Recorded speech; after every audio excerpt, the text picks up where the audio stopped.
Hello friends, good morning. मैं पीयूष कुमार त्रिपाठी स्वागत करता हूं आप सभी का अपने YouTube channel SCS EDO point पर।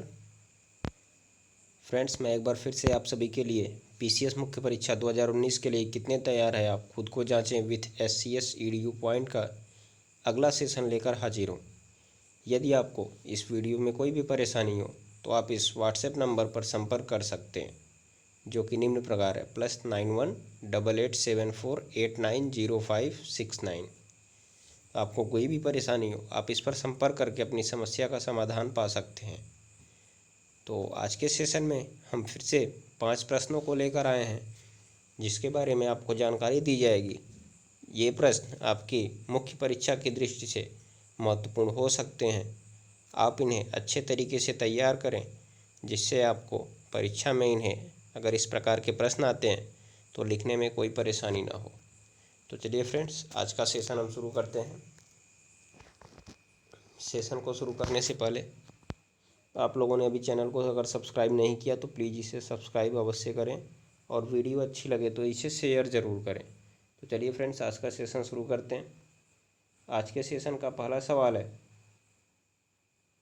मुख्यमंत्री किसान एवं सर्वहित बीमा योजना के उद्देश्यों को स्पष्ट करना है। तो जैसा कि आप लोग जानते हैं कि यह योजना जो है यूपी सरकार के द्वारा 2018 में कृषक दुर्घटना बीमा योजना के स्थान पर शुरू की गई थी।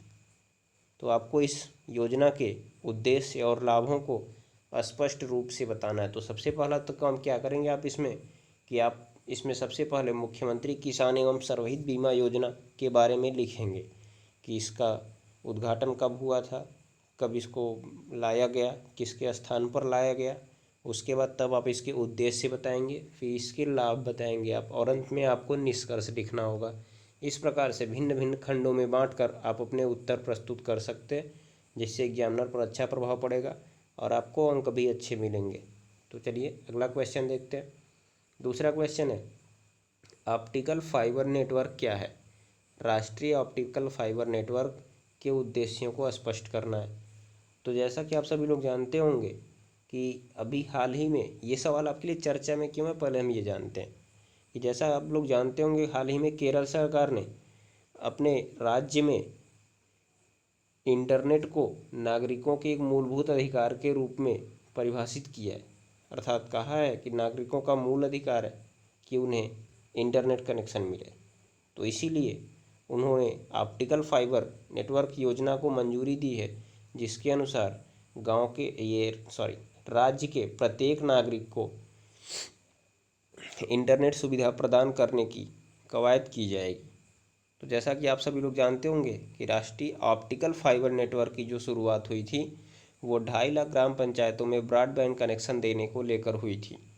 तो आप लोग इसके बारे में देख सकते हैं कब ये शुरू हुआ था, आपको ये लिखना है, और इसके उद्देश्य क्या क्या है आपको ये लिखना है। ठीक है, तो अगले सवाल की ओर आगे बढ़ते हैं हम। भ्रष्टाचार की शुरुआत परिवार से ही होती है, व्याख्या करना है। तो आप लोग जैसा कि जानते होंगे कि ये नीति शास्त्र का प्रश्न है, अर्थात एथिक्स का प्रश्न है। तो यह सवाल आपके लिए एक सही तरीके से प्रस्तुत किया जा सकता है, कुछ अन्य तरीके से भी इसको लाया जा सकता है, लेकिन इस तरह के सवाल आपको मिल सकते हैं क्योंकि भ्रष्टाचार शब्द इस समय काफ़ी ज़्यादा चर्चा में है। तो इसकी शुरुआत, भ्रष्टाचार की शुरुआत कहाँ से होती है, मूल सीमा इसकी कहाँ से है, इसका मूल कहाँ से है, ये चीज़ आपसे पूछा जा सकता है। तो इसके लिए एक तर्क दिया गया है कि भ्रष्टाचार की शुरुआत परिवार से ही होती है। इस पर आपको अपने विचार प्रस्तुत करने हैं, इसके सकारात्मक पक्ष भी दिखाने हैं आपको, नकारात्मक पक्ष भी दिखाने हैं। ठीक है, अगले क्वेश्चन की ओर हम आगे बढ़ते हैं। अगला क्वेश्चन है, भारत सरकार के वित्त मंत्रालय के कार्यों का उल्लेख कीजिए। लोक व्यय पर नियंत्रण में वित्त मंत्रालय की भूमिका का मूल्यांकन कीजिए। तो जैसा कि आप सभी लोग जानते होंगे कि जो वित्त मंत्रालय है प्रतिवर्ष वार्षिक वित्तीय विवरण प्रस्तुत करता है और उसका लेखा जोखा रखता है। तो आपको इसका बताना है, इसके कार्य क्या है। सबसे पहले तो आपको संविधान में इसका उल्लेख बताना है कि कहाँ पर है, किस प्रकार से है, इसका उल्लेख है भी या नहीं भी है, तो आप इसको प्रस्तुत कर सकते हैं। फिर इसके बाद आप इसके कार्यों का उल्लेख करेंगे और इसके लिए लोक व्यय पर नियंत्रण में जो इसकी भूमिका होती है आपको इसका मूल्यांकन भी करना है। मूल्यांकन करने का मतलब इसके सकारात्मक और नकारात्मक दोनों पक्षों को आपको प्रस्तुत करना है, इसमें अपने तर्क देने हैं। ठीक है फ्रेंड्स, तो आप इसका आंसर विस्तारपूर्वक लिख सकते हैं क्योंकि ये काफ़ी अच्छा सवाल है, चूजिंग सवाल है, आप सभी लोग इसके बारे में जानते होंगे। लास्ट सवाल की ओर आगे बढ़ते हैं। अंतिम सवाल कहता है, पुलिस अधीक्षक और जिला अधिकारी के मध्य विवाद के कारणों को स्पष्ट करना है। जिला अधिकारी के पुलिस तंत्र पर नियंत्रण के पक्ष में अपने तर्क प्रस्तुत करें। तो जैसा कि आप सभी लोग जानते होंगे कि उत्तर प्रदेश के 2 जिलों में, लखनऊ और गौतम बुद्ध नगर के नोएडा में पुलिस आयुक्त प्रणाली शुरू की गई है, जिसके तहत पुलिस तंत्र को जिला अधिकारी से स्वतंत्र कर दिया गया है या मुक्त कर दिया गया है। तो जबकि ये सुविधा केवल इन्हीं 2 जगहों पे शुरू की गई है और अन्य ज़िलों में यह सुविधा लागू नहीं है। तो अन्य ज़िलों में जो हमारे जिलाधिकारी होते हैं और पुलिस अधीक्षक, इनके बीच टकराव की स्थिति समय समय पर बनी रहती है, क्योंकि जिलाधिकारी कुछ अन्य तरीके से काम करना चाहता है और पुलिस अधीक्षक कुछ अन्य तरीके से काम करना चाहता है। तो इसलिए इनके कारणों को आपको स्पष्ट करना है कि इनके विवाद के कारण क्या हैं, इसे आप विस्तारपूर्वक व्याख्या करिएगा और जिला अधिकारी के पुलिस तंत्र पर नियंत्रण के पक्ष में अपने तर्क प्रस्तुत करना है।